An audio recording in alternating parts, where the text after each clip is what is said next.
Welcome, everyone. Happy Thursday night, the D1 Baseball Weekend Preview. We have the special guest of all special guests tonight, Mike Ferrin, Major League broadcaster, big league broadcaster, also lover of college baseball, and Coach Ferrin, as we affectionately call him. Coach Ferrin and I go way back to doing radio shows in Omaha, 2014-ish. The Perfect Game radio show was so fun. So, Coach Ferrin, you are our special guest tonight, but before we get to the college baseball, I have some nonsense I have to share with you, if you don't mind. Yes, let us get nonsense. That's so you know I'm a very proud Philly native. Yes. And, I'm known for my carrying tools or my toughness and charisma. And much of that comes from me being a Malvern prep grad, #Fightin' Friars. And, the Fightin' Friars under head coach Freddie Hilliard are nationally ranked. They have a potential first-round pick. Their outfielder, Lonnie White, he's committed to Penn State for football and baseball. Incredible athlete. So anyway, the Philadelphia Interact League, which is the league we play in, is basically a private school city league in Philly, 6 teams. And when I was the head coach at Malvern, we won the league 1 out of 4 years. So, that's kind of below average, if we're being honest, especially considering we had 2 first-round picks in that time period. But Coach Hilliard has taken us to the next level. But this week, they lost to the Haverford School Fightin' Fords. Now Haverford School is a Delco school, technically, so I have to take pride in that. But they beat us 11-3 at Malvern. And we have good family friends, the Genthers. And Eric Genther is a senior on Haverford School. He's committed to Rhode Island, left-handed hitting catcher. He was tremendous. Haverford School's 13-2. Their head coach, I got to coach against him when I was at Malvern. His name's Bobby Castell. Awesome guy. 400 high school wins. So I am very disappointed for my Fightin' Friars, but always happy to see the Genthers and Bobby Castell do well. Linda Genther, the mom, who is our age, she reached out to me and just said, hey, just saying, but the Fords kind of took it to your Friars. So I wanted to honor that because it is pretty awesome. And so, no, they do get to play again, Coach Ferrin. So we can't walk away from the Fightin' Friars just yet. But good on the Fords for this Game 1 win. So there you go. Wow, look at that. You haven't eaten crow. By the way, I just saw one of Malvern's finest play the other day in an alt-site game. Oh, Phil Goslin. Phil. He might end up winning the MVP of the alternate site this year. He was locked in. Legitimately one of the nicest guys that has ever played professional baseball. I am such a huge Phil Goslin fan. What a great dude. Great career at UVA, too. So that's back-to-back weeks on this Instagram Live that Phil Goslin has been mentioned because last week, Coach Ferrin, me and the great Chris Burke. Yeah, I was listening to some of that. Yeah. Yes. So we were talking about, hey, how do you beat a dominant ace? And in 2009, Virginia's first trip to Omaha, they had to face their first regional game was Steven Strasburg at the Irvine Regional. Mm-hmm. And Philly Phil went first inning tank job on Strasburg. And next thing you know, the Cavaliers are in Omaha. So there you have it. I would listen to that conversation, and I was really interested in you guys thinking through the team offense strategy against somebody like Leiter.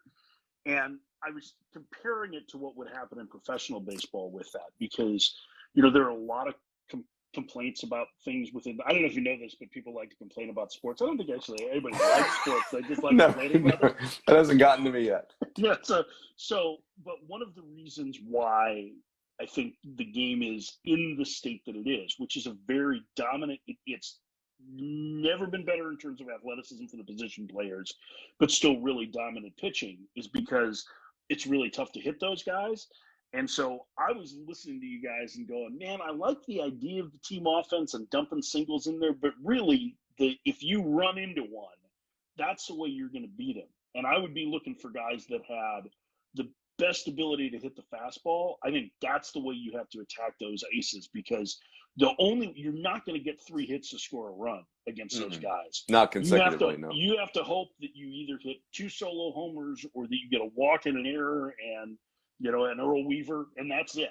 That's the only way you're going to get to them, in my estimation. But it was a really interesting conversation listening to you and Berkey talk about that. Yeah, it was really fun. So you didn't like the part of the podcast, Coach Ferrin, where I said that the first ball put in play, I was actually going to protest and review. Like, you didn't like that part. It was a good idea. Anything to try and break the momentum. Head right? coach Just is in the shed turning the sprinklers on. Is that Bush League? That's not. It's No, not. I think you got to do whatever you can. You can get a rain out. Let's see if we can play 2 sevens instead. Yes. That'd be the better way to go. Yes, awesome. So, so Coach Fern, so let me properly introduce you. You have been, you've hosted an MLB show on Sirius XM for a long time. You're now working with the D-backs. So you've got that big league pedigree, but you also love college baseball, and we have enjoyed college baseball together. You and I got to do some games in Surprise early in the year, which was super fun. You'll be proud to know, Coach Ferrum, that I have not shut up about the Gonzaga Zags yet. I am still singing their praises. You and I had a very good look at the Zags, did we not? Yes. Yeah, they're a good team, man. And the kid that they've got on Fridays is legit. Like, that was the most impressive pitch. The thing that stood out to me the most about it, and now I've blanked on his name because it's been so Gabe Hughes is right. the big arm. Alec Jacob is the slippery guy who threw a no-hitter a couple weeks ago. Did he really?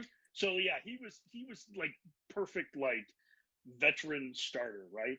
Yes. Gabe Hughes had the best stuff of anybody we saw that weekend. And he had the best frame of anybody we saw. You could project a pro ball. He also, and this is the thing that really stood out to me, was the single best college pitcher I think I've ever seen at controlling a running game without throwing to first. Like, he had major league caliber control of a running game. So by that I mean, rather than like trying to pick constantly like you're at Virginia or you're at UNC and that stuff that drives us nuts as fans, it was come set, hold, 1 the first time. Come set, hold, 1, 2, go.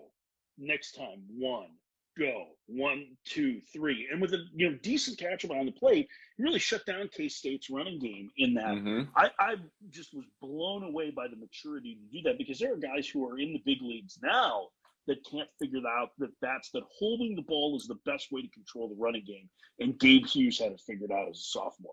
Just blown away by that guy. Yeah, two-way player. Yeah, for sure. That was really fun. So, all right. So here's what we're gonna do, Coach Farron. I gave you homework. I asked you to pick 5 series. Yes. And I picked about 15 series. So we're gonna work together. But I'm gonna go Northeast style rapid fire. And then if we have time, D1 Baseball just released our top 100, our college draft list, top 100. And under the tutelage of the great David Seifert. Speaking of Philly, let me tie Philly in, former Phillies cross-checker. And so we'll kind of pick some players from that group if we have time. So, and I see a comment about LaSalle, and stay tuned. I'm going to get to LaSalle in a couple minutes. So, Coach Farron, you are the guest. You have the honors. Give us your first series. What are you going Well, with? I think it's one of the big ones, right? Vandy, MSU, Mississippi State. I think that, to me, was the one that jumped off the board. And, listen, so I'm going to be honest, I'm not quite as locked in day-to-day on college baseball as I usually am. But I also felt like with the draft being a little bit later, I could kind of ease my way in. This is a good way. That's right. You got tons of time. That's right. I mean, obviously, Saturday, Bednar Leiter, that's going to be a great matchup there. I really like the way Mississippi State is playing right now. And Vandy is must watch. I mean, they have the top 2 college arms as it stands right now. And, Leiter's given up runs the last couple of weeks, and I'm kind of curious to see what happened. From what I can gather in what I've watched of him and in talking to some people about him, is that his fastball has been overwhelming, but it's been more control over command. And he maybe hasn't had consistently great secondary stuff. And that's something that I think you really need to see from him over the course of the next 6 to 8 weeks, if he's going to end up being somebody that would be, and I'll say this right now, I think it would be a little bit of a surprise if he went 1-1, just from the standpoint that when you look at the group that's running the Pittsburgh front office, they come from the Boston school. Those guys like position players, and they tend to not want the risk that comes with the pitcher. Pitchers are higher risk just by the nature of their position.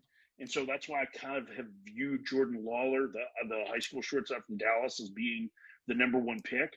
But if Leiter can start to show a little bit more consistency, he really has a chance to push the Pirates' hands at 1. So, and Jordan Lawler, by the way, Also a Vandy commit. Vandy commit, right? Yeah, it's Stay gonna be a hot. good day for Vandy on Yeah, Thursday. yeah. 3 Anchor of the down. first 4 kicks probably, or kick 5. Yeah, not bad. Anchor down. And he sounds like Jordan Lawler sounds like an unbelievable kid. So yeah, I'm with you. You know, Mississippi State, they got swept at home by Arkansas, and we all kind of got off them, and they're 8-1 in the SEC since. And so now this is their second shot at one of these elite teams. And so yeah, I think you're right. This is an awesome matchup. So, Coach Farron, here's what I got for you. I'm gonna give you a 2-pack here. Okay. Old Dominion at Charlotte. Charlotte, yeah. Conference USA having a renaissance. They're a 4-bid league right now, and FAU and Rice are not 2 of the teams. And so ODU and Charlotte are. Robert Woodard from North Carolina has done an awesome job at Charlotte. Chris Finwood at Old Dominion. It's one of the saddest, coolest stories we have in college baseball. He just lost his wife to pancreatic cancer about 4 weeks ago, and yet he's got this team that is, you know, just plain unreal. I mean, Old Dominion has got a really phenomenal team. Like, if you told me Old Dominion's going to Omaha, that wouldn't surprise me in the least. They are really good. So, but that they're like kind of they play 8 straight games, and they're kind of playing for, you know, it's them and Louisiana Tech are really tier 1 with Southern Miss right there in Conference USA. So that it's kind of the first round of these 2 4-game series. And then, Coach Farron, you may appreciate this one. Boston College has some really good players, but they're having a tough season. Yeah, Notre Dame. Notre Dame, they're hosting, and it's the Holy War. I mean, come on. I nearly picked it, Rins. I nearly picked it as one of mine because of that. So if Boston College is going to win an ACC series, it's going to be this one. Notre Dame has not lost an ACC series. Link Jarrett's up for – I've nominated him for Coach of the Decade, the job he's doing out there. So anyway, those are 2 that are top of mind for me. I think those are going to be fun. I think I really like Link Jarrett a lot. I really liked him at Greensboro. I think he's a really impressive guy. I think he's got that Notre Dame program humming. I know that that's personal for you. But, like, I know it's been a down year for BC. They have really good talent. And watching the way guys like Sal Frelick perform against a top 10 program is going to be important for scouting directors this weekend, I think. I think it's an important weekend for BC, not just if they, have aspirations of making a huge run in the second half of the ACC schedule and trying to get back in the mix, but for the individual talent that they have, performing against a top 10 program is going to be really important for them. Yeah, I mean, Sal Frelick, Cody Morissette has really battled injury this year. He had a chance to be a high pick, and or still does, I suppose. But yeah, I'm with you. BC is there's significant talent on that roster. Coach Farron, you were up. What are you going for number 2? So I'm a Midwest guy at heart, right? So yes. Even though I am a West Coast, and we'll get plenty of West Coast in here, but nothing makes me happier than big matchups in the Valley. And the Valley. This is the Valley matchup this weekend. Dallas Baptist and Indiana State. And I know the RPI is a little wonky this year because of obviously the way the schedule is working. It's shocking to me that a team that is playing as well as DBU is would be well on the outside looking in from an RPI standpoint. I think they're in the 150s, right? Mm-hmm. This is their chance to take control of the conference, and it's an important series for Indiana State, and that's a team that's on a bubble to host a regional, and they're going to make that decision, in 2 weeks, right? So, this is a really important series for 2 really good teams, I think. Yeah, I agree because, DBU is better than they've played, and they're getting healthy. They've had COVID stuff. So, Indiana State kind of catching a tough break here. They're playing DBU as they're kind of getting healthy. Jeremy Guerrero, a lot has been written about him, the big left-hander for Indiana State. Mitch Hannes does an awesome job. Mm-hmm. And you're right. They got to the thing about Indiana State is they didn't play a home game until April 16th. Right. So, that is good for the RPI. I don't know if it's good for anything else, but it's definitely good for the RPI. No, that's a good one. All right, where do I want to take you, Coach Farron? All right, let me take you to the Big 12. This is a huge series in the Big 12. Texas is going to Oklahoma State. By the way, Coach Farron, put the new Oklahoma State stadium on your bucket list. It's unbelievable. $75 million on a stadium that seats 6,000 people. It's a good ratio. It's really, really unbelievable. So that, Texas is off to a great start. They've got great pitching. Oklahoma State is only 6-6 in the league, but they're way better than that. I think it's a legit Omaha team. Let me go right to Philly. Okay, so Coach Farron, LaSalle has elected to drop baseball after the season. And David Miller, former first-round pick, he is their head coach, Philly guy, played at Clemson. he's awesome. He's the perfect coach. They just didn't hire him soon enough. And they've got 20 wins, the fastest they've ever gotten to 20 wins. They're in first place in the A10. And so, like that was LaSalle's thing is, hey, we sponsored all these sports to try and increase enrollment. And now we don't have the funds to invest in them all. And we stink in every sport.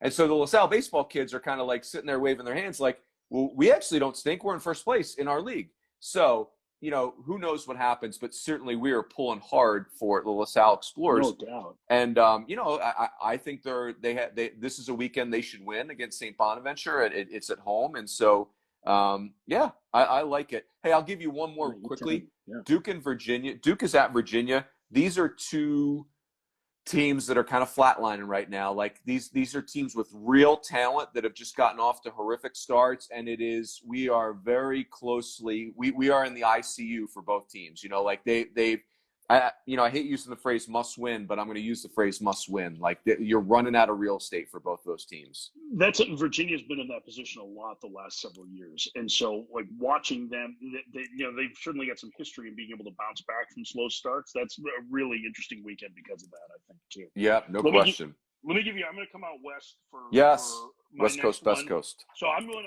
non-conference though. Okay? I like that. Yeah, please. Yes. Irvine and Oregon State. I like that one very much. Irvine, again, bad RPI number. You're probably, if they end up winning the Big West, great. They're going to get the top seed, but you need, or they're going to get the automatic bid. Question is, can they make their RPI strong enough to be able to be considered an at-large? And they probably can't. But I would have to think that in a year like this, that the regional committees are going to have a much bigger say. Winning a series against Oregon State would be big. Flip for Oregon State, too. Again, team that's in, but would love to be able to host in Corvallis. And the idea of them playing against, UCI and being able to try and get a series win against a conference leader, I think is important for Oregon State as well. So I think that's a big non-conference series out west. It's not going to end up moving the needle for RPI like you might see in a regular season or even certainly on the East Coast. But I do think it's important to, if Irvine wins that series, it's going to be a big talking point come Monday.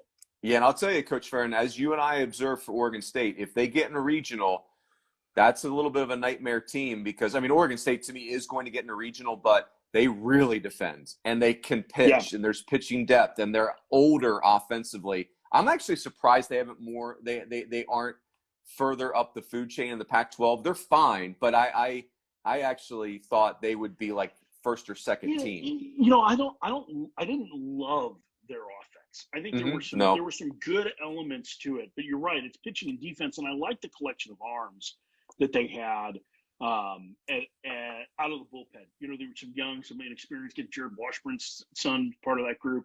But they've got some good talent that's in that mix. But you're right, pitching and defense, they're going to have to win a lot of low-scoring games. But that the problem with that is you make one mistake to one big hitter, and all of a sudden it's 4-2, and they don't necessarily have the offense. I think they can come back from that. Yeah, no, and I will tell you that their offense is a little bit better than what we saw. They've inserted two young players, Garrett Forrester and Jacob Melton, who have really become their two most explosive offensive players. But you're right, they still lean heavy pitching and defense. And by the way, the great Kevin Wilson, the mayor of Philadelphia, the unofficial mayor of Philadelphia, is on the live. K-Dub in the house. I'm going to do real quick because we got a question there from T. Escobar earlier about what I meant with the go for it. The holds. So Gabe Hughes is a righty, by the way, at Gonzaga. So what I mean by the hold is when there's a runner at first base, when the pitcher comes set, how long they're varying their times before they start their motion to the plate. So if you're going to hold for 1 second before you start you go into your delivery, or if you're going to hold for 2, or you hold for 3, or you hold for 1, he was very good at changing those up. So that's what I mean by changing the holds in that. I saw that he'd asked, and it was a good question. Because you can't see that I'm doing it with my hands under the set. So, but basically it's just, you're trying to upset the timing of the base runner in the same way that a pitcher would upset the timing of a hitter by maybe changing their delivery. It's just varying how long you're holding the ball before you're delivering it to home plate to try and throw them off. Coach Farron, much like you do on Power Alley, you try to upset the timing of the interviewee and you just change the rhythm of the questions. Is that correct? That's basically what I do. Yeah. Yes, thank you. Oh, okay. So let me raise your West Coast, and I want to finish this thought on the Big West. They have two really good teams, UC Santa Barbara and UC Irvine. Both of them Mm-hmm. deserve to get in the tournament, but they're going to have to stay distant from the rest of the Big West because their RPIs are going to be a hot mess. And so far, so good. UC Santa Barbara goes to Long Beach State this weekend, and that is one of the that's like a problem series. Like Long Beach State does not help your RPI in any way. They don't help your resume this year. They didn't play any non-conference games, but they could hurt you. And so Santa Barbara going down there. Santa Barbara's got a really good team. They got a really good rotation. They're getting healthier. So that one's on my radar. Coach Farron, I'm going to really knock your socks off here. How about your Fairfield Stags are 20-0? They're only going to play 36 games. They're going to Manhattan. They have a pitcher, John Signor, who they call Baby Bartolo. He's listed at 5'11", 230. He's started like 47 college games. He's got 20 wins. He had a year where he made 11 starts, Coach Farron, and had 5 complete games. So this dude is just like, he literally is Bartolo, just chucking it in there, missing bats. So Fairfield trying to stay undefeated at Manhattan, Santa Barbara at Long Beach State. And then let me pause right there. We'll go to your fourth one. Okay, my fourth one is Oregon UCLA. Ooh. I think despite the fact that UCLA is in a pretty good position, they really haven't had a big series win on the weekend since Arizona, right? So you're going back more than a month. Oregon is a very good team. They pitch extremely well. This is a little bit of a different UCLA team in my estimation. They're a little bit more offensive. Matt McLean getting hot is certainly helping it. JT Schwartz, pretty interesting guy. Like those are a couple of guys that are probably going to be, Schwartz might end up being a day one pick too. McLean almost certainly will be in the first round again. That I think is an important series for I think really more for UCLA than for Oregon at this point. I just think that they to prove that they're the class or one of the class of the pack, they need to beat someone other than Utah on a weekend. I mean, that's really what it comes down to. And again, like it's weird seeing a UCLA team that's not just like doesn't have like a 170 ERA as a team. That's really counting on offense. Jackie Robinson Field is known as the best offensive environment of the world. Offense. No. Coach Farron, let me give you a couple data points. I said this on our weekly podcast as well. So in the preseason, Florida was number 1. Okay, like that conversation took 1 second. UCLA's number 2. That conversation took 1 second. All right, let's do the rest of the rankings. Like it was unanimous, every publication, no questions asked. Both of those teams are in regional projections right now as 2 seeds. I mean, Florida's kind of like a fringy host. I guess they are a host right now, but they're fringy. And UCLA is a 2 or a 3 seed. And so here's where I'm going on UCLA. About a week and a half ago, they were at Stanford, and John Savage got ejected in the first inning of a game where they had given up 6 runs. And it was the angriest version of John Savage you've ever seen in your life. And he channeled his inner Mike Gillespie, and it took him a good 12 minutes to leave the stadium. UCLA has not lost a game since. So, and they've made some good roster adjustments. What they projected in the preseason has not played out, but they've moved some pieces around, and they've got plenty of talent. And you mentioned JT Schwartz has gotten healthy. That's really helped. Petway's gotten healthy. So I like that very much. And you're right. UCLA needs a series. They need a marquee series win in the worst way. They just have the Arizona one to lean on. And ironically, Oregon, who's been very good. I mean, Oregon's got 3 hitters in the middle. Coach Farron, physical. Gabe Matthews is shattering every Oregon hitting record. Aaron Zavala might be the best pure bat in the country. We're not talking about. Leading hitter in the pack. Yeah, and Kenyon Yovan is, he's like Babe Ruth Jr. Like he has hit a ton of home runs and had just those 3 hitters in the middle. I'm telling you, there's no nightmare scenario in the Pac-12 quite like what getting through those 3 hitters for Oregon. So I like what you did there. All right, let me chuck a couple at you. So the Omaha Mavericks at Oral Roberts, the Summit League is, the Summit has had a great year. Mercer at Sanford in the SoCon is very interesting to me. I'll give you a big one, a Big Ten one that's really fascinating. So in the Big Ten, you've got Nebraska and Michigan. Indiana and Ohio State have shown flashes of brilliance, but they have this pod thing going on this year, it's kind of a cool idea. But Maryland is going to play a pod weekend with Iowa and Northwestern. And those 3 teams are kind of in the 500 range. And somebody needs to make a move, because the Big Ten's probably only getting 3 or 4 teams in, and all 3 of those teams are capable. But this is a big weekend for those 3 teams. This, you could argue, is the biggest weekend in Northwestern baseball in 20 years. I think you can make that. I mean, at least. It has been an incredible season. The fact that they're at 500 in the Big Ten is incredible. And I think you're right. That was one of the things that I was actually looking at Maryland and Northwestern for this weekend too, because I think, listen, I'm a Northwestern fan, so grew up in Chicago, love my Cats. And so, like, the idea of Northwestern making a run in the Big Ten is really, really exciting. And the fact that that program has, built up over the last 5 years, is exciting. I think, that's a place that's going to get support from their alumni in a way that, they have the advantages of being a private school. You have to be a good student to go to Northwestern. There is no under the table grades when it comes to athletics there. So, that's a really, really good spot, and I think it's a really big weekend for them. Yep, Spencer Allen. Yeah, those are those. Yeah, Spencer Allen does a great job. Yeah, Rick Keller. Yeah, that's a big weekend. Those are 3 really good programs. So, all right, Coach Farron, give me number 5. What do you got for us? Well, mine got canceled. Pitt and it's okay. Louisville. A lot of series canceled this weekend, unfortunately. Come on now. Listen, the Ville is really exciting because not only, we knew Benelis was going to be good coming into the year, but the fact that Henry Davis is now, viewed as a potential top 10 pick, I think is really exciting. I think just the job Mike Bell's done at Pitt is great. The fact that they're Mike was a really good coach for a long time at Florida State, and the fact that he's got them cooking in the ACC is really exciting. I think I was really looking forward to that series this weekend. I thought that was going to be a really good one and a good litmus test for the Pitt program. I think, I know it's not maybe the same Louisville team that we've seen, some of these, but Dan McLaughlin's guys come ready to play, and they're going to be a regional team. They're going to be a difficult team to face. They've got a good offense.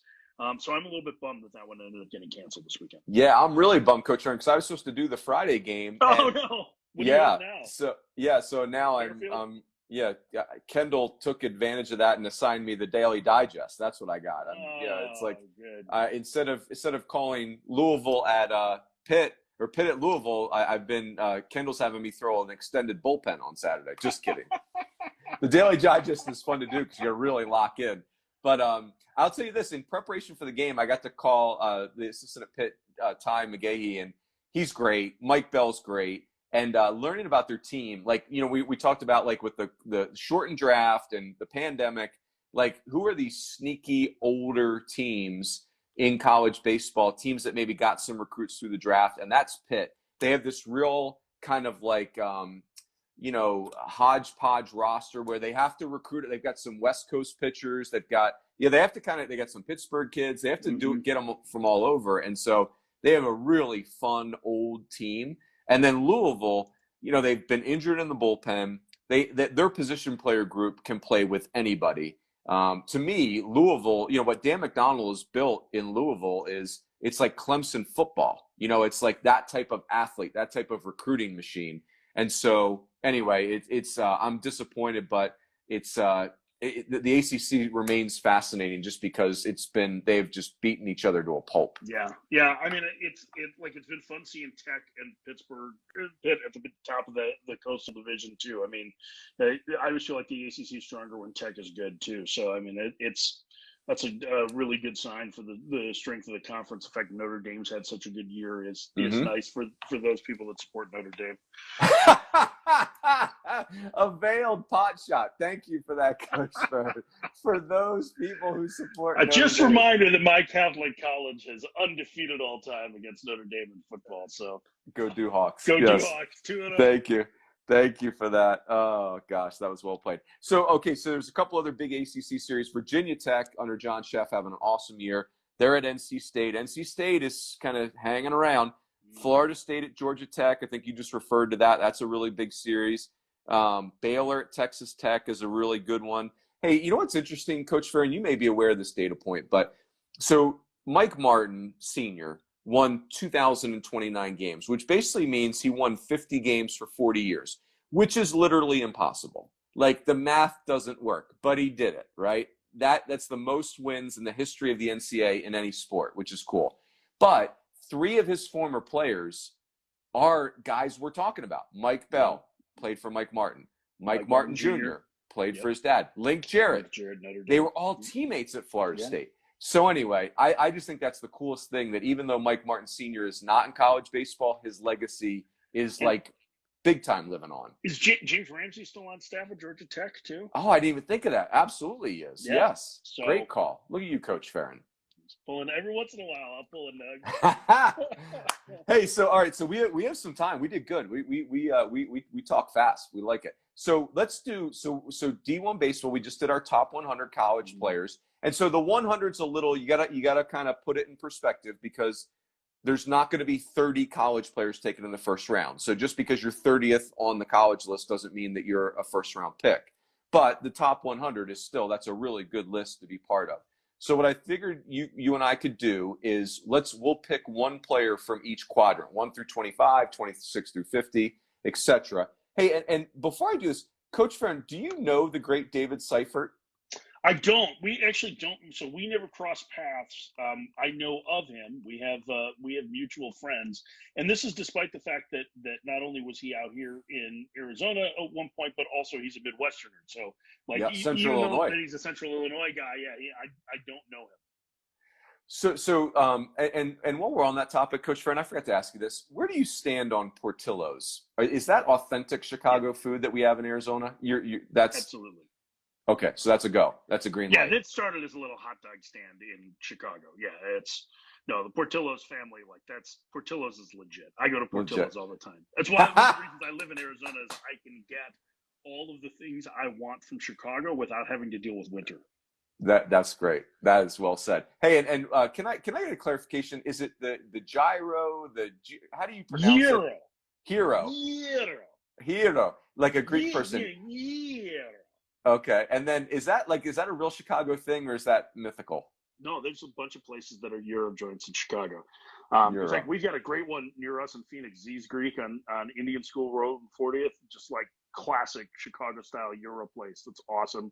One of my favorite places in Wilmette, Illinois. So this is close to Northwestern's campus.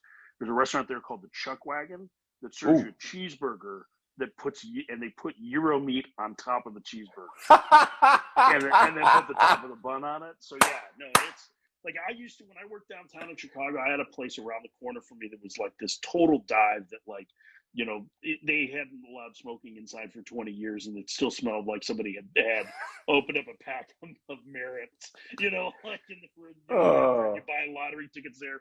And they had Euros and those giant, really good steak fries at it. Man, now I'm hungry. By the way, you're not in a real legit restaurant unless you can buy lottery tickets. I mean, let's call fish a fish. Do you see the great Kendall Rogers, the pride of the Republic of Texas? Here's the problem is that now he's done this. He's been making mustard jokes. The problem is that all these jokes are about Kendall, because Kendall, I have all of these pictures of Kendall. I have literally on my phone, I have a picture of Kendall in Omaha, sitting there typing away with his high school class ring next to him and a sloppy Joe that is covered on top of the bun in mustard, just enveloped in it. I saw him put ketchup on a steak at the Drover once. So that's major probation. He denies it to this day, but I have witnesses. You call Mark Packer and ask him. Packer was there. He saw it. Kendall is the condiment king. The condiment king. Hey, and by the way, Coach Farron, Kendall did coin a new scouting phrase, a new scouting term this year, the bar fight meter, which that is strong to quite strong. Yes. Look at the great Angela Rogers say it. Yeah, see that we have documentation now. I see you, Miss Rogers. Well played. Yeah, I like the bar fight meter. I think that's a good one. I have to start using that on guys.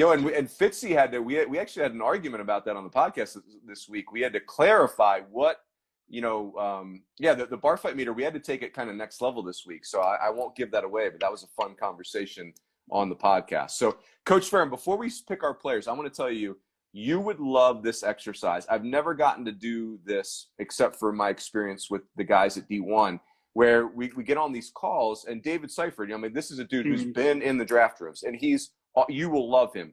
Awesome dude, zero ego, incredible scouting eye. Like, me and him will go see the same player, and I'll give my insights and feel really proud of them.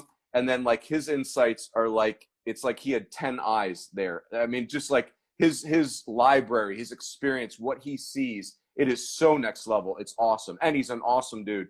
And so anyway, he kind of runs these calls like we're in the draft room and we're creating our board.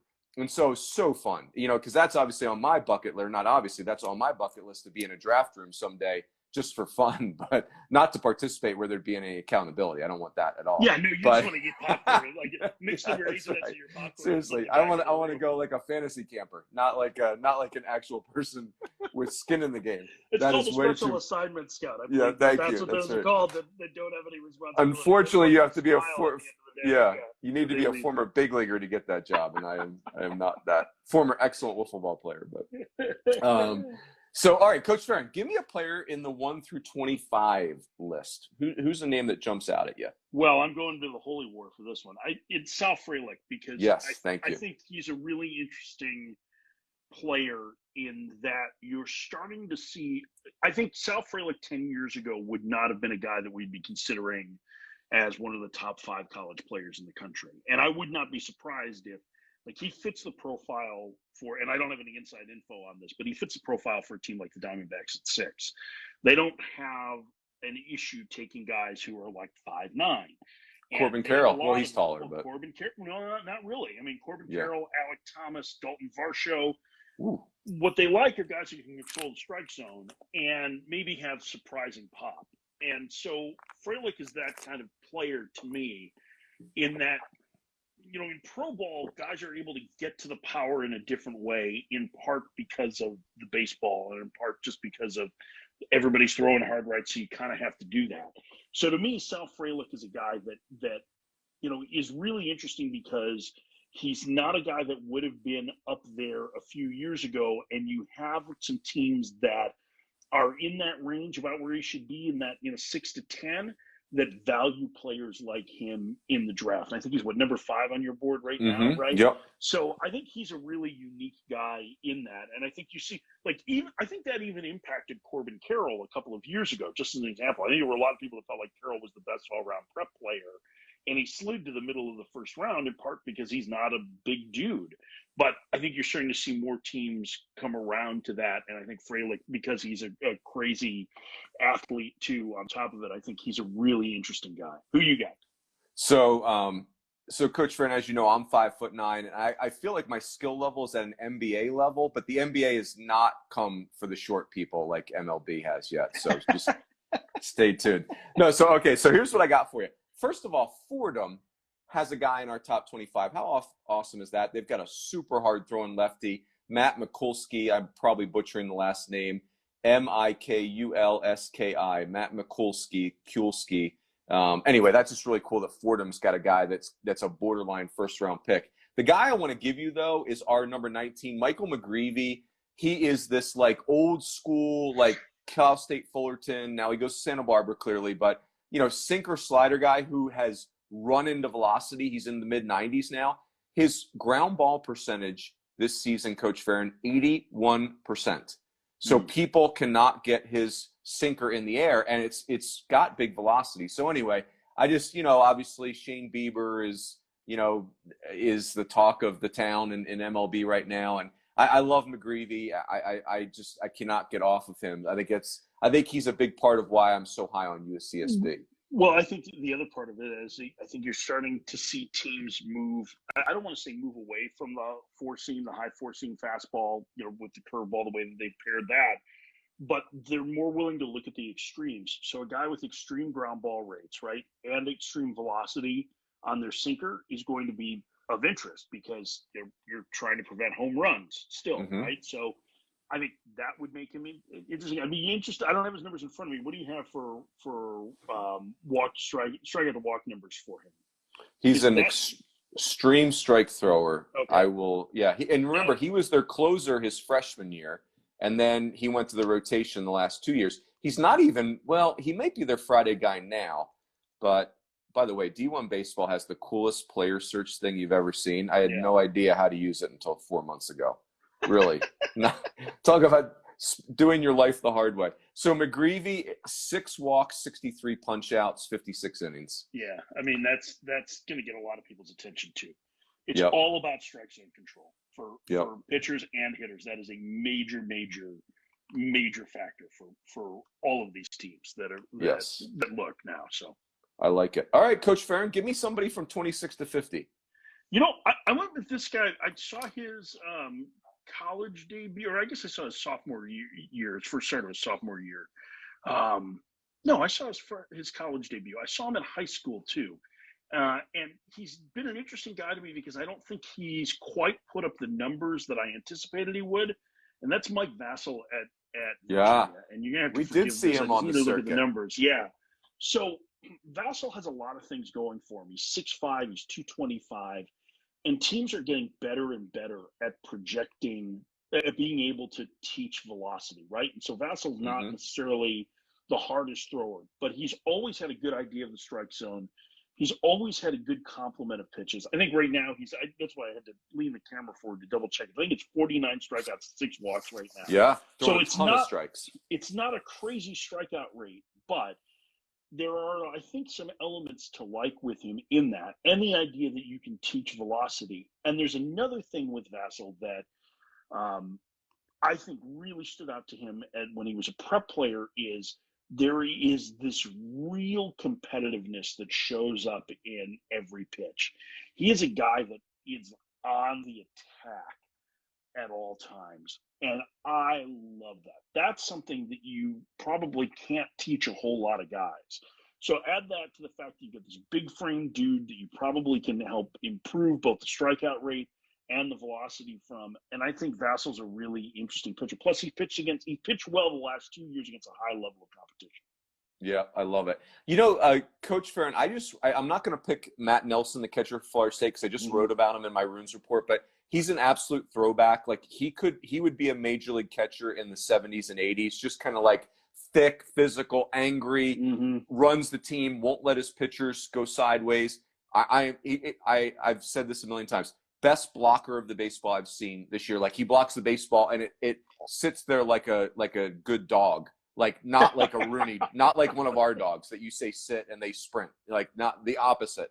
This ball just sits there like Matt Nelson told it to behave. So he's awesome. He's not who I'm going to pick for you. Who am I going to pick for you? I'm going to go. You know what? I've been on the UConn Husky train all year, and Ben Kasperius is a 6-foot right-hander who's an athlete. He got 2 hits in Omaha in a College World Series game as a freshman, and he's got really good numbers. I think UConn is a really sneaky team. They just keep getting games canceled for COVID. But and again, he's a 6-foot righty. Apparently, he's up to 95. He's not a first rounder. He's in this, 3rd, 4th round range. But something about Ben Kasperius, he's like athletic with a big arm. I think there's more in there. This is the first time he's been a pitcher only. So yeah, give me Ben Kasperius. Why not? Love it. I think you hit on something else too. Is like the size isn't scaring teams off the way it used to do when it comes to pitchers. So yeah, I think that's a great name to have. There you go. We're doing good here, Coach Farron. Let's go 51 to 75. Who you like? I'm going right to 51. I'm going Ryan Holgate at University of Arizona. Seen a lot of them. Really intrigued by the power patience combination. Very concerned about the swing and miss.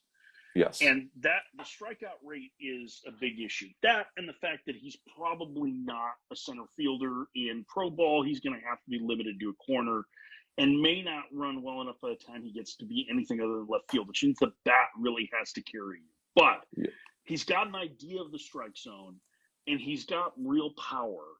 And those are really intriguing things when you start getting into that 5th, 6th, 7th round.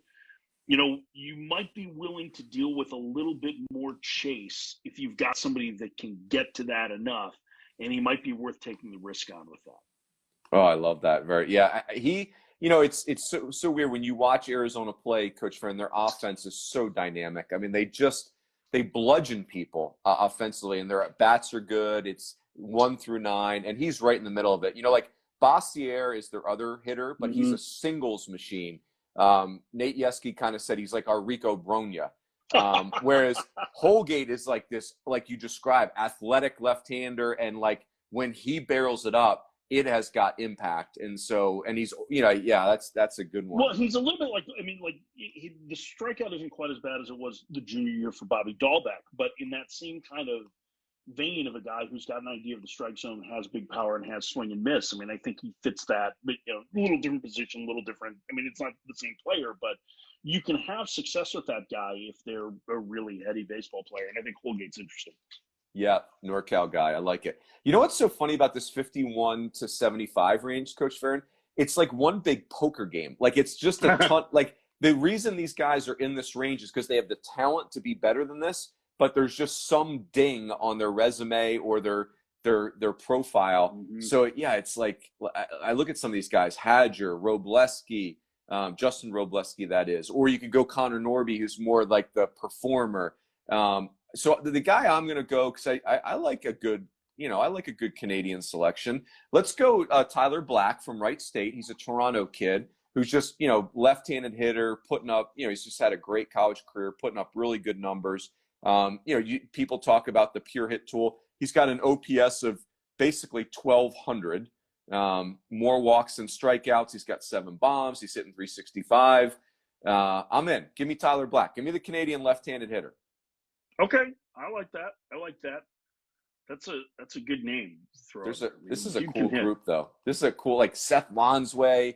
Like that guy's got a 17 punch-out game on his resume. Mm-hmm. It hasn't thrown a ton of. Dominic Keegan is another. Your boy JT Schwartz is in there. I forgot he was draft eligible. Holy crap! Yeah, everybody's draft eligible this year. That's right. You and I are draft eligible. All right. Final selection, Coach Farron, 76 to 100. But by the way, I want to put out in that last group, Casey Opitz was a guy that I was thinking about taking too. He's been on the radar for 100 years. Love Casey Opitz. Really, hey, I'm telling you, Arkansas being number 1, Coach Farron, Casey Opitz does not get enough credit for that. I get it. You can't grade out leadership. This kid, they are so much better because he's on the field. It's really incredible. James McCann. Yeah, I like that. So I went down on the list. I wanted to take somebody that was a little bit, further under the radar. And this guy spent most of his life under the radar, I think, because he wasn't really even recruited out of high school. But I'll go Cade Povich at Nebraska. Went to South Mountain, so you got a little JUCO pride, right? You got a Patrick Ebert's high-fiving you right now. Imaginary high five. I know. That's the one for Ebert there. But Povich, again, died 4 pitches, can throw him for strikes, not overwhelming velocity. Bigger frame, though, 6'3". He's, 215.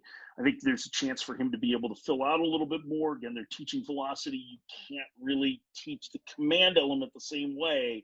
And the fact that he throws strikes, I think, is intriguing. It's not like, I wouldn't say it's like Tommy Henry a couple of years ago, because Henry's pure stuff was a little bit better. But I think there's some elements to like in Povich's pitchability that if you're in that, 8 to 10 round range and he's available to you, you would absolutely take a chance. Now, he could go back to school and try and improve his stock, but I think he's interesting in that regard. Yes. Excellent pick, Coach Farron. Look at you. This group's really cool, too. Like 86 to 88, Tyler Hardman, Nico Cavadas, Wes Clark. Like three like legit college bats. I had Hardman earlier. He had like this crazy streak. He got reached base like 12 straight at bats, 15 and 16 at bats. So yeah, Nico Cavadas has been Kendall. Great nickname by Kendall. Kendall called Nico Cavadas Notre Dame's enforcer, and it's so spot on. Like, why is everything about fighting with him? That guy's never been in a fight in his life. Oh, well, we'll save this for another session, Coach Farron. And Angela Rogers really is the one who should narrate the story. But the genesis of the term bar fight meter is actually a late night post-bar event where Kendall did not get in the bar fight and finished his omelet. So we'll have to unpack that later. So I've been in that post-bar moment with Kendall and you. Yes, yeah, we all have. Yes, we're still. A good time. I'm still recovering from that night in Omaha where Shotgun Spratling bought us shots. Yeah, that was. God, I still think I've. Maybe the last time I had a shot. lost our rib cage that night. I don't know how we got to the airport.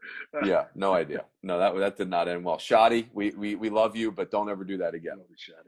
Yes, don't ever do that again. Who do I want to give you, Coach Farron? I got it. Braden Olthoff of Tulane. Oh, okay. Great look. JUCO guy from San Diego.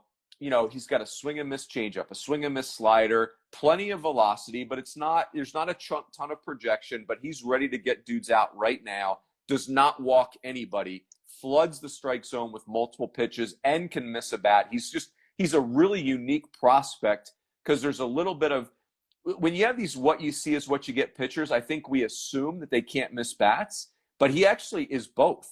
Like he's ready to get people out right now, but he does miss bats. His changeup and his breaking ball are swing and miss pitches. Unique kid, Californian that goes to New Orleans. Tulane is making a little run right now, and he's right in the middle of it. So give me Braden Olthoff. He's a good one. I like that. Yeah, and I like the fact that Tulane's having success too. That's always the big Jew, Coach Jewett. Coach Farron, before I let you go, I changed out my pictures beforehand. Do you know? Yes. Can you see this? Do you know who that is? I don't know that I can see it well. So that is our Joe DiMaggio of college baseball. That's Robin Ventura. Okay. Yep. And then over here is a picture of Miami from, I guess, the late 70s, early 80s, where that's Skip Bertman as the assistant to Ron Frazier. Isn't that crazy? Wow. Both wearing metal cleats in the picture, by the way. Of course. Have you heard us talk about this? Do you know who the first base coaches for Oklahoma State are? Yeah, it's Robin Ventura and Matt Holliday, right? That's right. Yeah, based on production. Yeah, so my question was, like, if you're a recruit, like, who is it that you want to give you the tour? Do you want Robin to give it to you because he's, like, you know, obviously you can make the argument he's the greatest player in Pokes history, or do you want Matt to give it to you because not only was he an unbelievable big leaguer and is an unbelievably great guy, but he's in good with the coach there because it's his brother. Like, to me, that's a really interesting dynamic. Who would you rather have give you the tour if you're coming in of the new facility? Those are two great, or Matt Holliday?